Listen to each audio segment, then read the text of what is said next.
Hi, everyone. We'll wait just one more minute. I have 1:59.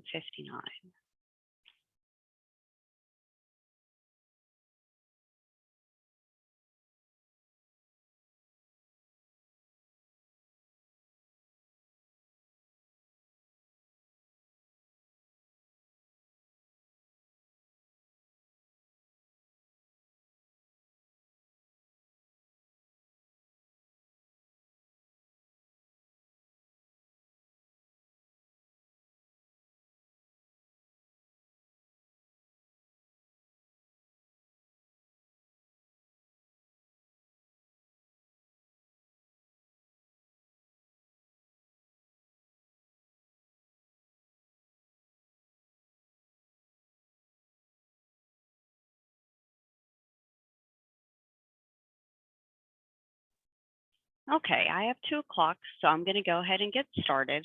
Welcome, everyone. My name is Gina Desmond, and I'm a senior advocate with Disability Rights of West Virginia.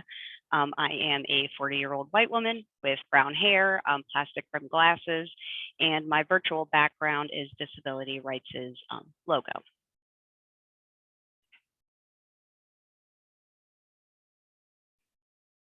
So let me begin with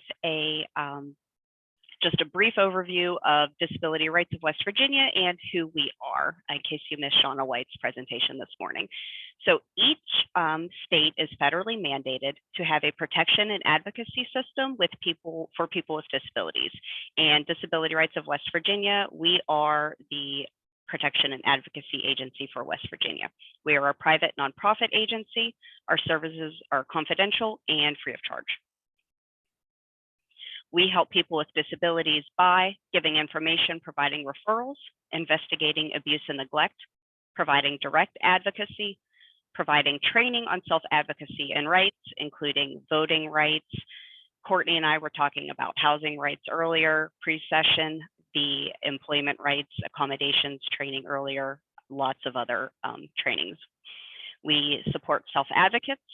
We provide legal representation, and we really love to collaborate and work on systemic advocacy and litigation. We can also mediate as a neutral party if needed, and other trainings we do include supported decision-making and advanced psychiatric advanced directives. There are some things that our grants do not permit us to do, and so that would be providing representation for family or criminal law. Our attorneys can provide technical assistance upon request, though. We cannot provide representation for bankruptcy, probate of estate, or personal injury, eligibility for Social Security benefits, establishing guardianship.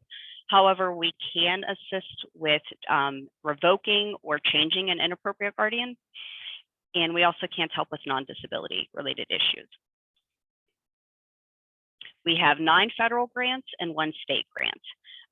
4 disability-driven programs, 1 for individuals with developmental disabilities, 1 for individuals with mental illness, traumatic brain injury, and our PAIR grant, those are for people, I could consider it our catch-all grants.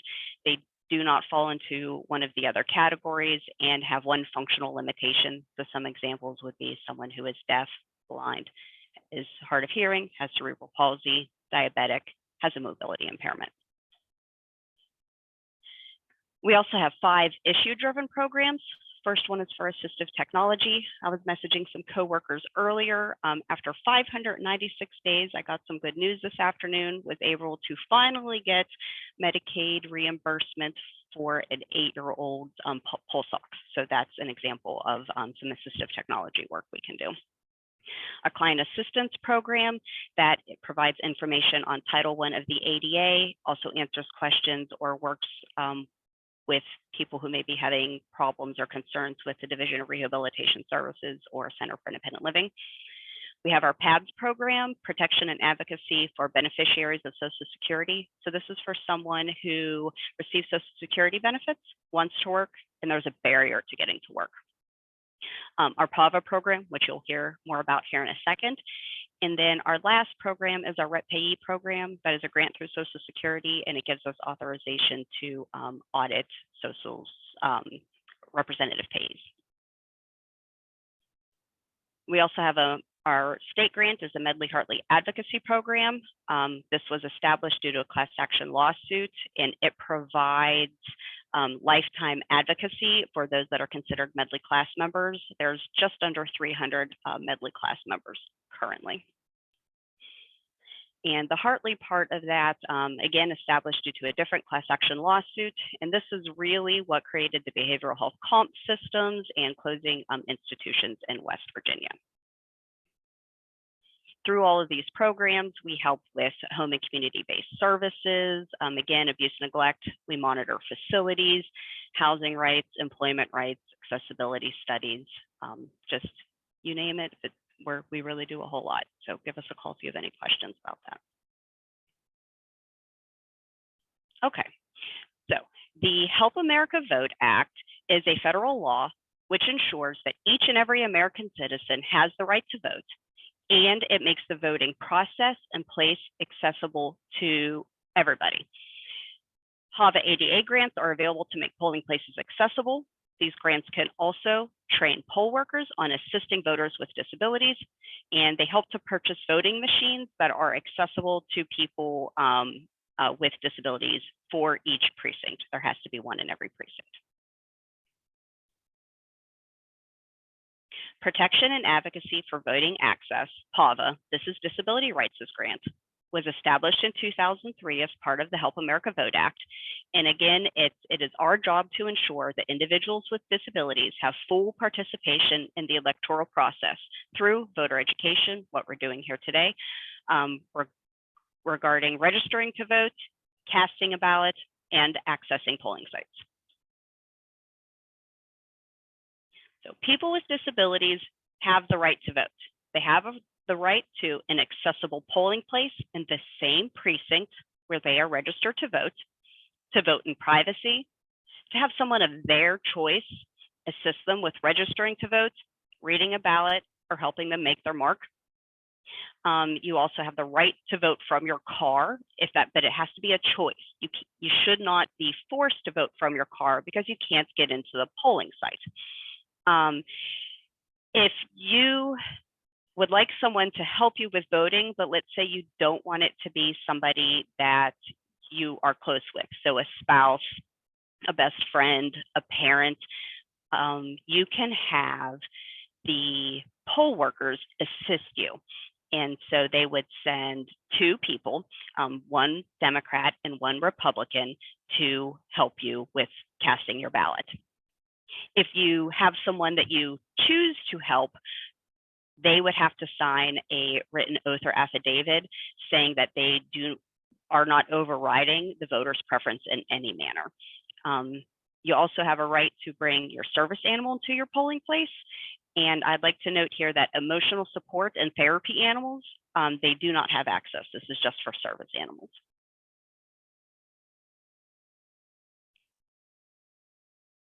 So what are the ADA accessibility requirements? Jody, could you put a list, or there's a sheet that I have developed that has all of the websites that I'm going to talk about during the training. I put it all on one page for you, and Jody's going to put that in the chat for me. So generally, the parking lot and sidewalk must be relatively flat, in good condition, and clear of any mud, gravel, and free from obstructions. The entry doors must have door hardware that is usable with one hand and operated with a closed fist. So basically no twist knobs. It's real easy to walk up to somewhere and know, you can see, is that door handle operable with one fist.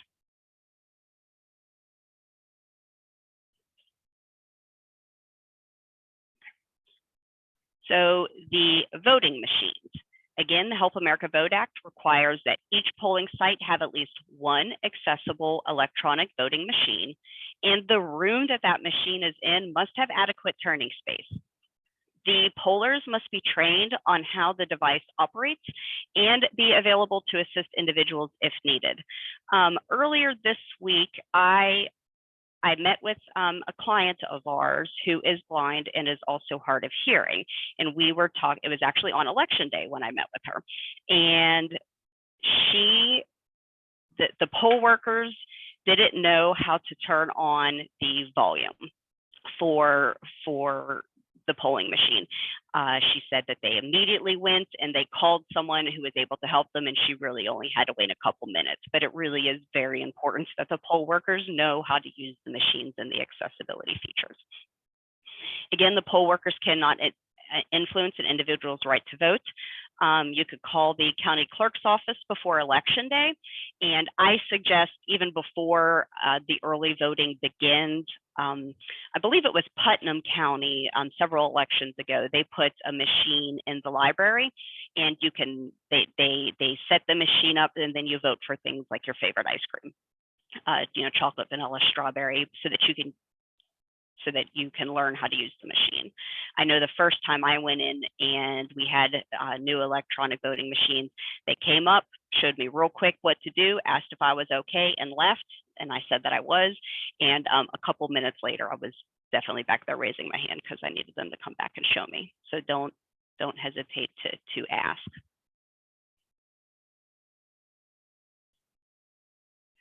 Voter registration. So in West Virginia, you are eligible to vote if you are a United States citizen, a resident of West Virginia, in the county in which you register. You cannot currently be under conviction for a felony, including probation or parole, or a court ruling of mental incompetence. We'll talk about that mental incompetence. That's very important. We'll talk about that here in a minute. Voting rights are restored when the term of the conviction ends. So basically, West Virginia is one of just a handful of states where if someone is convicted of a felony, so they are a felon or a former felon, once they are out of prison, are no longer on probation, and are no longer followed by the court, they regain the right to vote. And so basically it's restoration of your voting rights.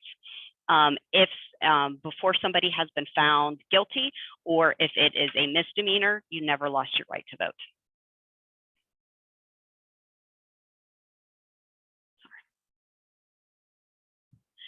Katrina, I'll answer that question in 1 minute. Katrina has a question about a protected person. I answer that. I've got that here in a couple slides. Okay, so you must be at least 17 years old and 18 before the next general election. So 17-year-olds may register and vote in primary elections. So the election that just happened, if you were 17, as long as you will be 18 before the November election, you can register to vote and vote in that election. You may register to vote at any time. However, in order to be eligible to vote in a specific election, you must register 21 days or 3 weeks before that election. And I want to show you how you check your voter registration status. So the Secretary of State's office, they have created the website, and so you don't have to remember it's this big, long website up here. If you just type govotewv.com, that takes you directly to the website. But if you want to check your voter registration status to see if you are still registered to vote, the links are in that sheet that Jody sent, or you can go here, register or check your voter registration record. You go right here, and this is public information. First name, last name, date of birth, and then you can see here that I'm registered to vote. My status is active, and you can find your polling place, which my polling place has changed 3 or 4 times since I've lived at my current address. So if you don't get the newspaper, because let's be honest, you get the newspapers nowadays. I still get the Sunday paper, but to be honest, I don't read it. I should, but you can check your polling place to see where it is.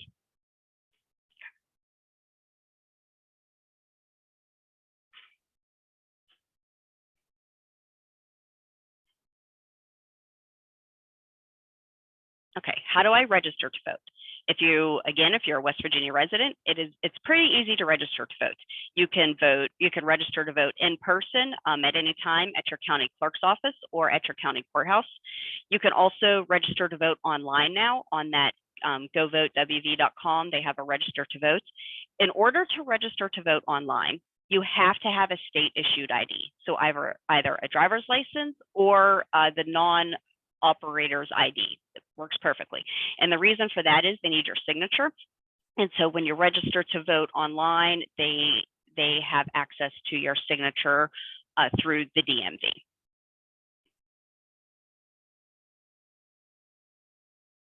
You can also register to vote by mail. You can request an application from your county clerk, the Secretary of State. You can call me. You can call Disability Rights of West Virginia, or you can find the voter registration form online.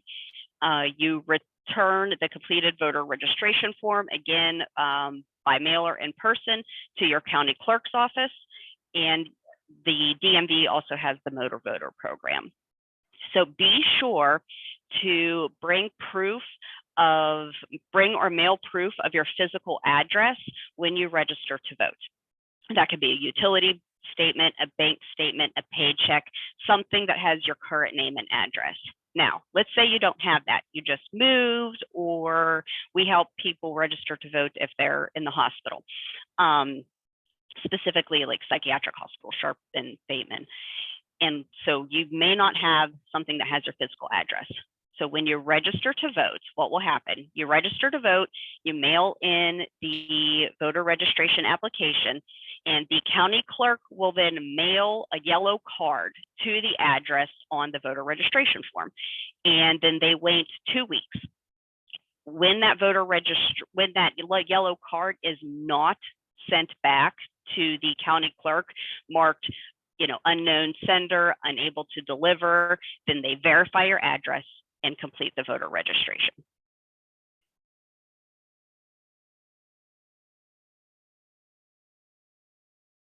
So guardianship and voting, for Katrina's question. In West Virginia, because again, it's different in every state, a person with a disability who has a power of attorney, conservator, or guardian may still have the right to vote. In West Virginia, the right to vote is guaranteed unless it's been taken away by an individual through a legal proceeding or they are deemed mentally incompetent. Mental incompetency for the purposes of voting is something that can only be determined by a judge in a guardianship hearing. So, Disability Rights of West Virginia, our staff attorneys, I'm not a staff attorney, our staff attorneys, we can look at guardianship orders free of charge. I can tell you that most of the guardianship orders that I personally have seen have said that somebody has needed a guardian due to a mental impairment. And our staff attorneys have done research, and mental impairment is defined differently from mental incompetence. So everybody that we've looked at has maintained the right to vote that I've been involved with, I should say. But again, if you have questions about a guardianship order or somebody, contact us. We can take a look at that.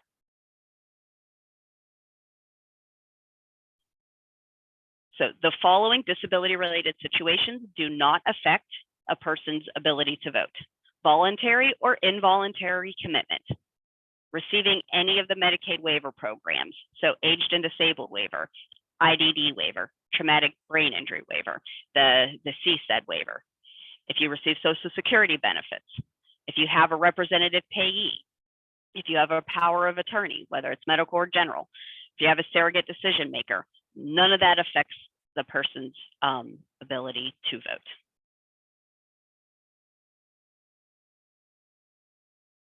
Okay. So along with having the right to vote, you also have the right to vote by provisional and absentee ballot. A provisional ballot is used when a voter's right to request a ballot has been challenged by the poll clerk. So one of my very first trainings on voting rights was with a People First group, and this was like 10 years ago. And a mother that was there with her son said that her son's right to vote had been challenged historically, and that they got that taken care of, but that they showed up to vote, and the poll clerk said that they did not believe that person had the right to vote. Okay, so what's really important is that If you are there, you cast your ballot and it goes into a provisional ballot.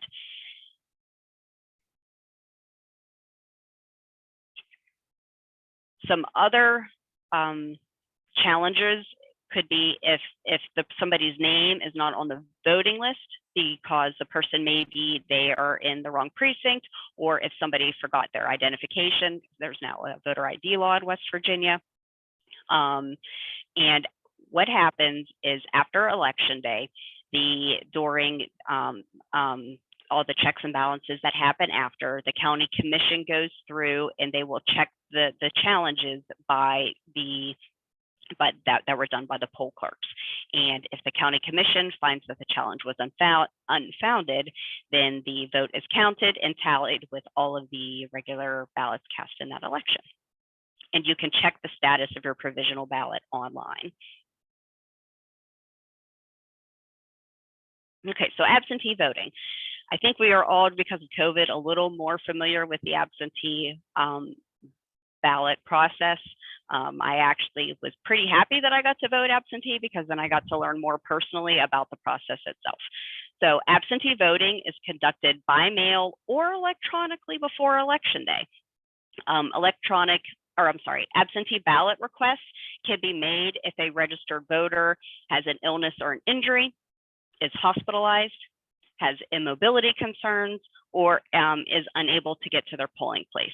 So requests for absentee ballots can be made online. Let me show you what the absentee ballot request looks like. So this is the West Virginia, the paper absentee ballot application. And so the different reasons, you put your name, you put your address, you put where the ballot should be mailed, because maybe you're requesting an absentee ballot because I have a friend that's frequently in Texas for work, so maybe, she's in Texas for that week. So she would put that the ballot is to be mailed there. But you put you check why you're applying for a paper absentee ballot. You need to make sure you check the correct reason why. So I was helping somebody request an absentee ballot, and we were doing it on the very last day, and I could not make it to where this person was physically to assist them with completing the absentee ballot request. So I contacted their social worker and asked if they could go and help them request the absentee ballot. And the social worker said, yes, I can do that. So I prepared the absentee ballot by putting in the person's, helping fill out, I just filled out their addresses, what their address was and where it should be mailed. And then said, all that you need to do is assist them with filling out their name and checking why they need the absentee ballot. So the reason that the person needed the absentee ballot was because of an illness, injury, or other medical reason which keeps them confined. They were in the hospital. And what they checked was that they were incarcerated or detention for jail or home. And then if you check that, if it's true, which it was not true, that if you do that, then there is a statement that needs to be completed on page 2, basically just affirming that they are not under conviction for treason, bribery of an election, or a felony. But because of all the deadlines, this was filled out incorrectly, and the person was not able to vote because I didn't find out until a couple days after that it was filled out incorrectly, unfortunately. But it's very important to make sure you check the right box.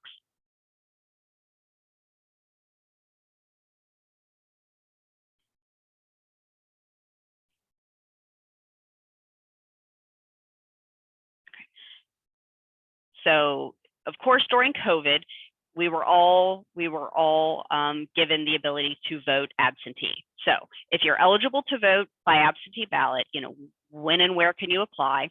For statewide primary elections, you can begin applying on January 1st of the election year.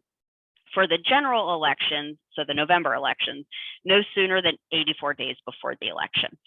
But no matter what, the county clerk must have the application in hand by 6 days before the election, and that can be by fax. So So unless you apply to be on a permanent absentee list, you must apply before each election. And again, you can obtain an absentee ballot by contacting your county clerk's office.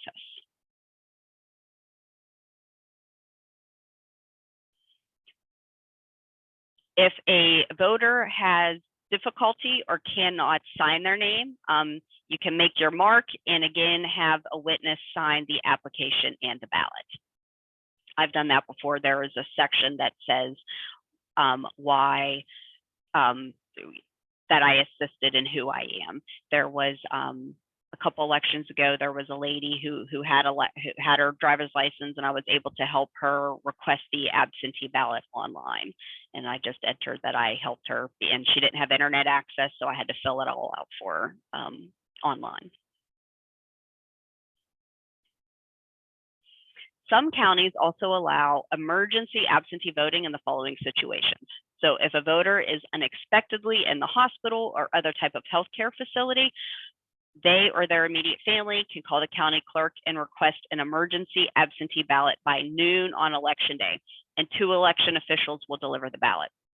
So the thing with this is that you have to be close to the county seat, right? So I live in Mon County, and if I end up at Ruby Memorial Hospital in Morgantown, my husband could request an emergency absentee ballot.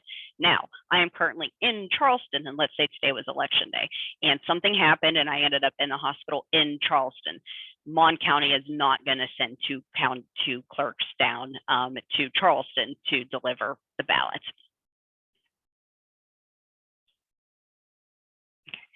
If a voter is in a nursing home in their county and has resided there for less than 30 days, again, you can request that emergency absentee ballot.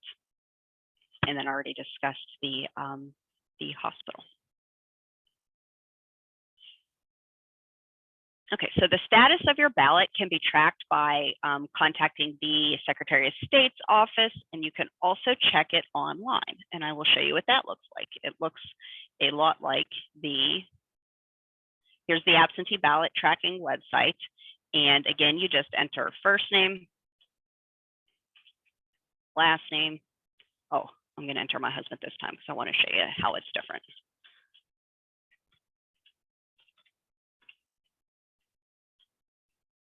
Oh my goodness. Okay.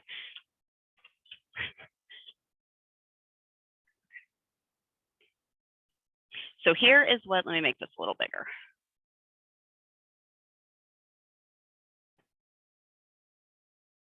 Okay, so here is what the absentee ballot tracking website looks like. So here we have my husband, JR, and he voted absentee in the primary election. And here's why I showed you his instead. Oh, it didn't, they took it off, Okay, so what was interesting about him, there used to be another column over here that says how the ballot was received. And that's why I showed you him in particular. But so it has for the primary 2020 election, he requested the absentee ballot on April 22nd, 2020. They mailed it to him, scheduled sent on April 24th. He returned it on June 9th. And there used to be another box over here that says how. And the one difference was for the primary election, he mailed his. For the general election, he dropped his ballot off in person. And so it used to have that on here. He works for the county. He dropped it off at the county courthouse when he had to go there for something else. So that was why I showed you him in particular, was because there used to be a whole other box that the Secretary of State's office got rid of. But anyways, you can track your absentee ballot, and it's you know, again, has the dates that they received all that. So if you voted absentee, definitely go in and check. Again, mailed ballots must be postmarked by election day. And so you definitely pay attention as to whether or not the post office is open on election day. And just putting it in your mailbox doesn't count. So that is important as well.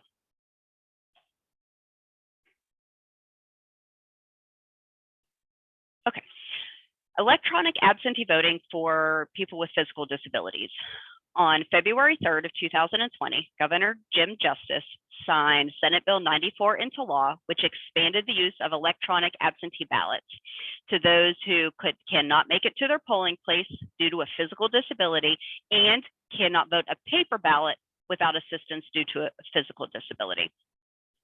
Electronic absentee ballots can provide a more accessible way for people with physical disabilities to vote privately and securely.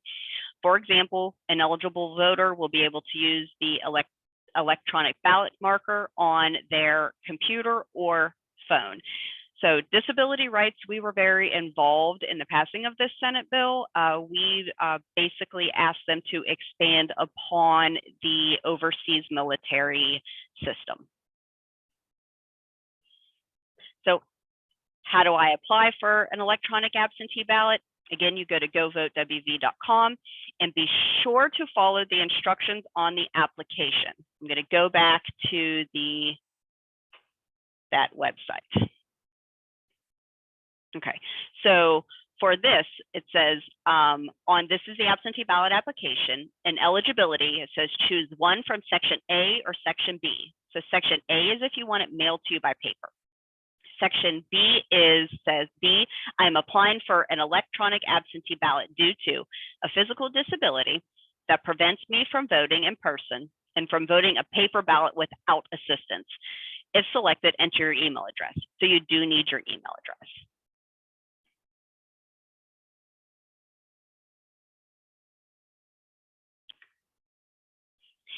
And then you can submit your application to your county clerk by fax, mail, or email.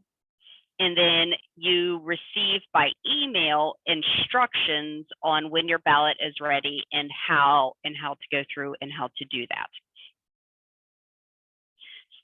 If you want to see how that is done, you can watch, there are 2 YouTube video links, and that's in that document that Jody put in the chat. And you see, watch me go through and practice. And I also, over the next couple slides, have the link if you want to try that for yourself. So the top of this right here, I can email it out, and it's on, again, that PDF, but it's a very long website, so we put a hyperlink in there, but it's a practice site for electronic absentee voting. And I do want to add that the sample demographics from 2020 on the YouTube videos, the Secretary of State's office have changed the sample demographics just a little bit. So, but you go through, and these are the current sample demographics. And I'd be happy to email this PowerPoint, to anybody if you would like to, to try this out.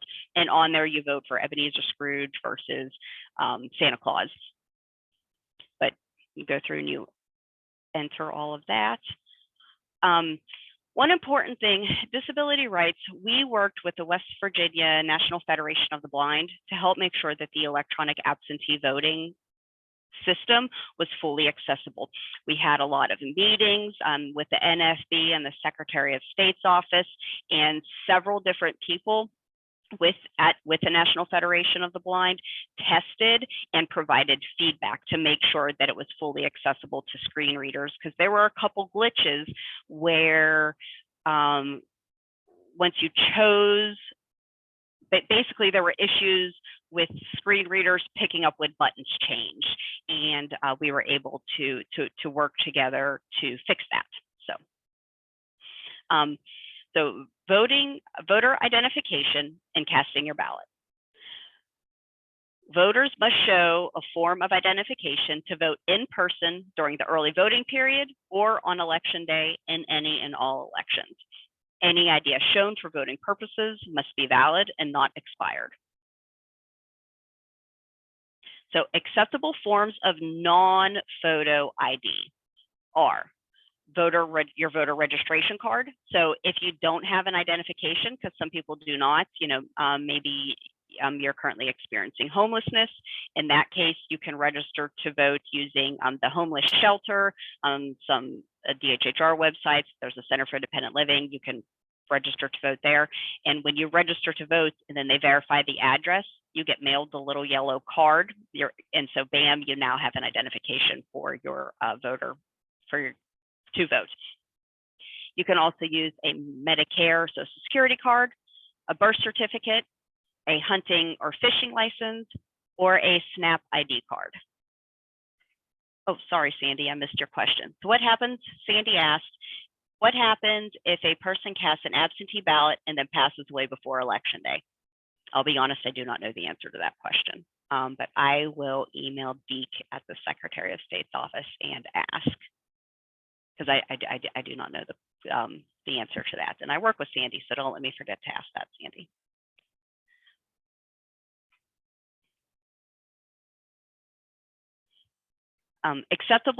More acceptable forms of non-photo ID can be your TANF card, Medicaid, a bank or debit card, which I've actually considered trying to use, but I was nice and didn't. I always gave my ID. A utility bill or bank statement within the last 6 months, and or your health insurance card. So the ID does not have to be photo. And of course, the acceptable forms of photo identification are your driver's license or state issued ID, passport, military ID, US or West Virginia government employee ID card, your student ID, or your concealed carry. There are 3 exceptions that were built into this law when it changed for the new voter ID requirement. So so let's say I show up to vote day of, and I forgot my wallet at home. I have no identification with me at all, none. So the first exception can be that there a signed sworn statement by an adult who will say that they've known me for 6 months or more. So let's say my mother-in-law lives across the street from me. Let's say her and I went to vote together, and she says that she knows me and that she's known me for more than 6 months. So now she would have to have her ID, but she could sign an affidavit saying Gina is who Gina says she is.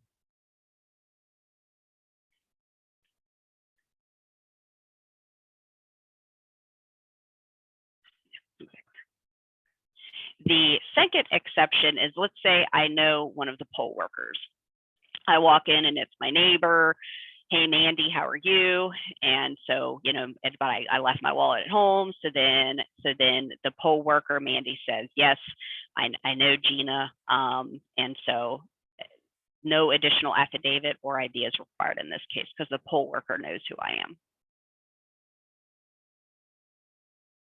The third exception is if you are a resident of a state care facility, the voter, again, is the resident of that facility. That facility is the polling place, and the resident's polling place, again, is located at the facility. So that's kind of convoluted, but basically, you know, there's another exception. So I did this training fairly recently, since this law changed during COVID. And one of the people at the training said that they wished that they had known that these exceptions existed because her and her husband went to vote. And when they went to vote, her husband left his wallet at home. The polling site told them to go home and get his wallet. So there are several things that could have happened. One, luckily they had time. But they went home, got his ID, came back, and then cast their ballots. But what if it was, you know, 7:15 on election day? Polls close at 7:30. Several things could have, would have, should have happened. One, he could have been offered a provisional ballot. Okay. 2, his wife was with him, who had her ID. She could have signed the affidavit saying that she knew him, you know, so 2 different things could have happened there. I don't know if he knew any poll clerks, but it just goes to show that just because, you know, the trainings, it really is important that people understand and know their rights as well. Because, yeah, luckily it was earlier in the day and they had time to go home and get his ID because that's what they were told, was to go home and get his ID, not offered any of the other options.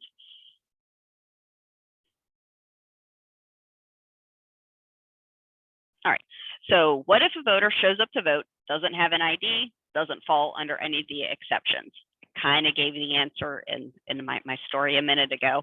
But again, the voter can vote a provisional ballot, and then before a canvass, the provisional ballot signatures compared to the voter registration signature, and if everything matches, then the vote should count.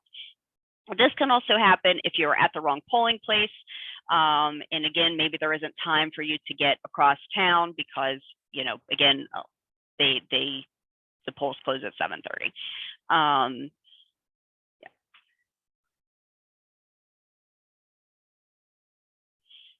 All right, so what do you do if your polling place is not accessible? The important thing is really vote. So we have done, I think, around 45 out of 55 counties. We've done accessibility studies of just the entrances, and a very high percentage is not accessible, and that's just getting in the door. Okay, it's very important that you call, that you let people know. You can call Disability Rights of West Virginia. You can call us, let us know, and you know, we'll take care of it. You can call the Secretary of State's office. You can call the county clerk's office. You can also file a complaint with the Department of Justice. So many people think it's okay that they can't get into a polling place. They're just like, oh, that's all right. You let me vote from my car, and I was fine with that. I didn't want to go in anyways. But you have the right to go in, and if you're denied, who else is denied? And maybe other people don't know.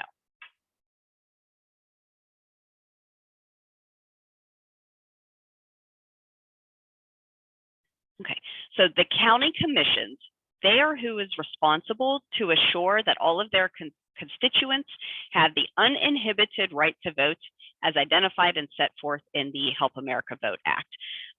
So recently, Disability Rights, we participated in a county commission meeting. It was a regularly scheduled county commission meeting because we were concerned about the accessibility of multiple polling sites. We notified them of our site survey response in April of 2021. We received no response as to how they were going to correct the issues we identified. And so we sent another letter to them in October. So we notified in April, got no response, recontacted in April of 2021. At this point in time, they woke up. And so during in November, December, there was lots of back and forth between Disability Rights and the county commission, county clerk's office. So then we get a written response from them that, let me see. Okay, they say they went back to all of the polling sites, and then we ended up going to a county commission meeting in February of 2022. And basically, they downplayed the importance of all of our concerns, of the potholes and the signage. And basically, it was like they said in the county commission meeting, we would hate to close a polling site due to potholes. And we explained that the sites are already closed because people with disabilities cannot get in safely, and basically had little to no interest in what Disability Rights had to say. So ultimately, we have ended up filing a DOJ complaint. But during this meeting, I hate to say it wasn't about money, right? Because you can't say we don't have the money to fill these potholes, to make these updates, when they were approving things like updates to school sports facilities and athletic facilities. And none of these updates to these athletic school facilities were required. So it had nothing to do with ADA requirements or dangerousness. It was all aesthetically pleasing updates. And it was a lot of money. So again, ultimately, we've filed a DOJ complaint and we're awaiting a response. A lot of the issues that we find are, again, with thresholds, curb cutouts, no accessible parking, large potholes, and doorknobs.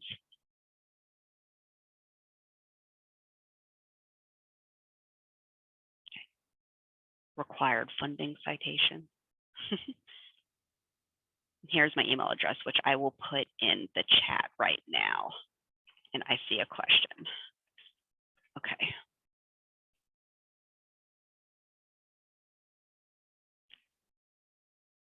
Okay, Mark said in the chat, he said he did not remember the last time anyone checked his ID or looked at the voter registration card. They just looked at his name and if that's a signature book. Yeah, the law changed, so technically they should have. I do wonder, did you know your poll clerk? Like when you walked in, maybe you knew them. Yeah, past IDs. Whoops, I accidentally didn't send my email address to everybody, just to one person. Does anybody have any questions, comments, concerns? Do you need me to go through and clarify anything? Feel free to unmute yourself. I am very easygoing.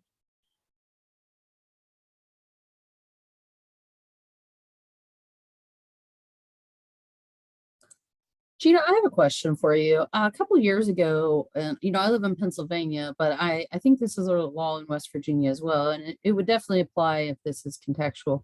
But someone had approached me about that they had went to a voting to go vote, and there were people, I guess, promoting a particular politician in their favor, like at the site, like right at the doors, and they were very intimidated by it. And can you speak a little bit about even that? Like, do you know anything about that and how someone could maybe advocate for themselves on that behalf? I would definitely file a complaint with the state's Secretary of State's office is what I would do. I don't know the exact distance, but in West Virginia, there is a distance. You can't even put up like that. Vote for Gina, best advocate award. Vote for Gina. You can't even put that. There's so many seats, and I don't know how many seats off the top of my head. But in West Virginia, so I would assume, assume aside, but I would assume in Pennsylvania it's the same thing. There's so far from the entrance to a polling site where you are not allowed to do any sort of ticketing. Oh, Sandy knows it's 100 feet from the entrance of the polling site. So to be right up on the door, yeah, and that's what it is here. And I would assume it's the same, and I would just go straight to, because particularly if it's somebody running for office, I would think that they. That's what I thought too. And whenever they questioned it, they were told it was 100 feet from the polling booth, not the entrance in. So I just was curious if you had heard different, which I think you're right on that. It's from the entrance itself. And Sandy, I think so too. I was curious how you would maybe encourage someone to advocate. I would contact I would contact I would go straight to the Secretary of State's office, but I also have contacts at the Secretary of State's office here, so I know that that's, that's what I would do. Again, I would email Deke. I'd be like, hey, Deke. Yeah. Thank you. Okay. All right. And Katrina asked, what if it is a private person trying to get people to vote for the preferred candidate, not someone who is working? Is that allowed? No, you are not allowed to do that. You're not allowed to do that. Even if it's like me saying vote for Courtney. No, nobody is allowed 100 feet.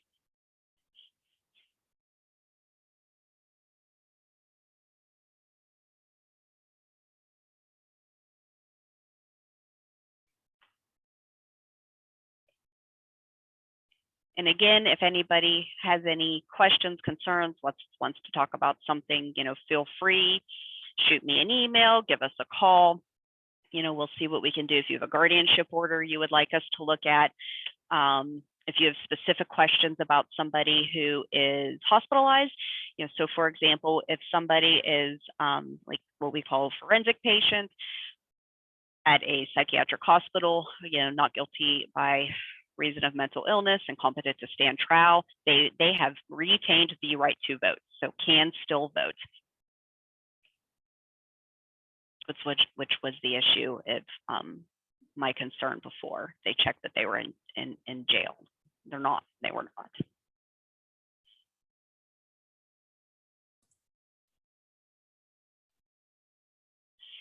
If there's a guardianship order you feel prevents a person from voting, but they want to vote, what happens next? Okay, so Katrina, what I would do is I would is I would call us, we can complete an intake, and then we can get the guardianship order and then have one of our attorneys, like first step would just be to send it to one of our attorneys, have them look at it, and then give our opinion as to whether or not that person retained the right to vote.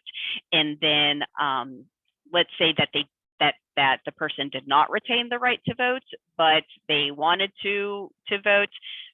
I would think you could go in and try to modify the order, which is not as simple as it seems. But step one, I would suggest looking, because again, most of the guardianship orders that I've seen have said that the person needed a guardian because they are a protected in person due to a mental impairment. They retained the right to vote. It's the mental incompetence, but again, would want to look at that. And we do have, if you would like some, we do have like RAC cards that has all of that written down on it that we can send. Just shoot me an email, let me know, and we can send you some.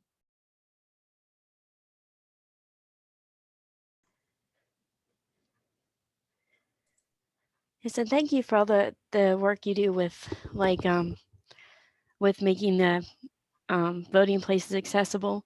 I know because the mail isn't always reliable.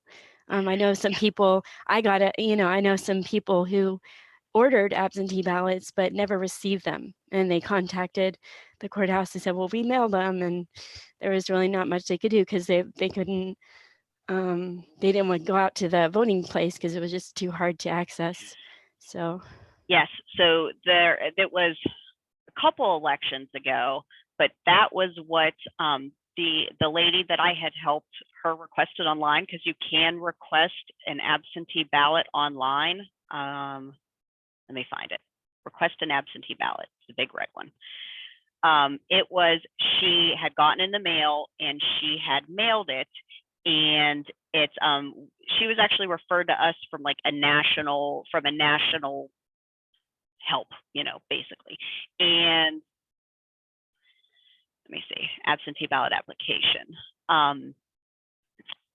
Let's see.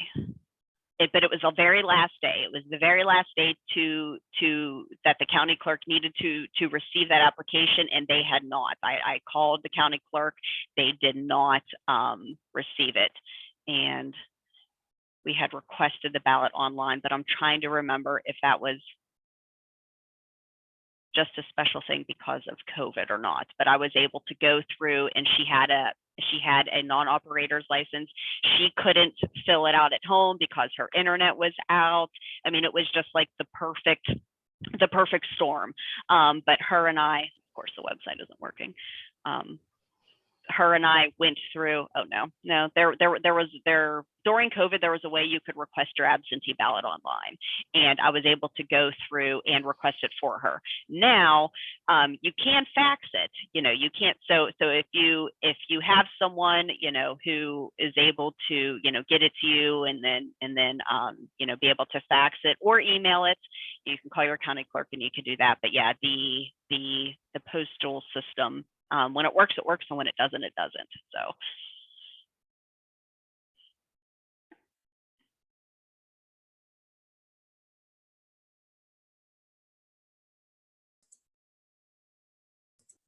Okay, are there any other questions for Gina?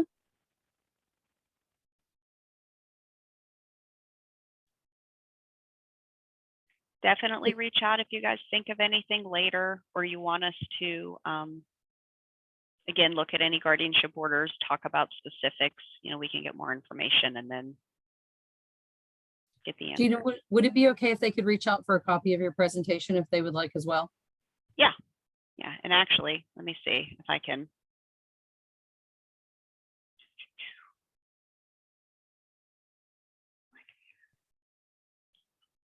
And while Gina's looking for that, I think she's going to try to drop in the chat, but definitely reach out to her if you would like that. There is a fully accessible version. And if there's nothing else, if you have no further questions, please join us for our last session of the day, which of course we will have closing remarks after that. So make sure you join for that as well. But our last session will be how your city can create an inclusive civic life for people with disabilities by presenter Angie Breeden, and it will start at 3:15. We'll see you there. Okay, I think that I have the presentation in there. But again, definitely email me if you need either of those. So, okay. All right, I'll sit here for another minute. And like I said, on my end, it says that it was added successfully, but I know sometimes it isn't the case. So.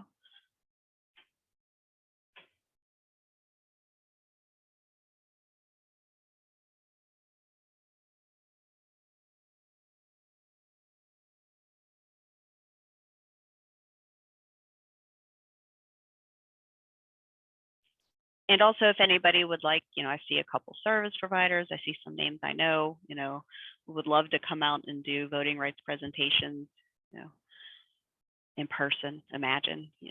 But would definitely love to be able to go and answer questions and do rights trainings in person.